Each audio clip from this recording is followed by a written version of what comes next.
Next up, we'll be talking about the techniques used when using the direct method of entering into the phase, which, as I said in the previous post, are actually the same techniques that you'd be using with the indirect method, whether that be imagined movement, phantom wiggling, observing images, visualization, rotation or leaning.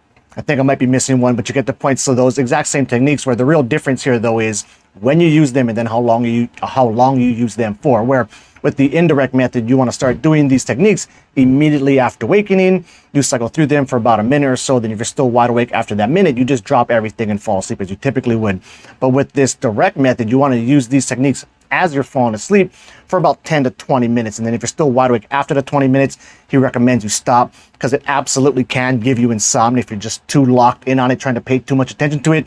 It can totally screw you up and keep you awake. However, he talks about it a bit later in this chapter, and I've said it in some of the previous posts. Insomnia, as much as it sucks and it's not healthy for you and all of that, when you start getting to the later ends of insomnia and you actually start getting closer to falling asleep, it's a really wonderful opportunity for lucid dreaming stuff, phase entrance, and all of that, where particularly what you're looking for, and we'll talk about this as the main topic for the next video, but you're looking for a little like micro sleeps where you have a lapse in consciousness, right? You're dealing with insomnia, you kind of blank out, you don't know what's going on, you maybe very lightly fall asleep, but then boom, you click back in and you're wide awake again. So those micro sleeps, which will come sooner or later with insomnia every single time, can be very good for this direct entrance stuff. But anyway, he writes, as with the practice of indirect techniques, to begin the practice of direct techniques, a practitioner should choose 2 to 4 of the most suitable techniques from the section on the indirect techniques.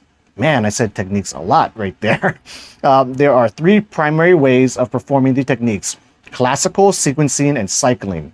Classical: 1 technique for an entire attempt, used if a practitioner's mind is too awake.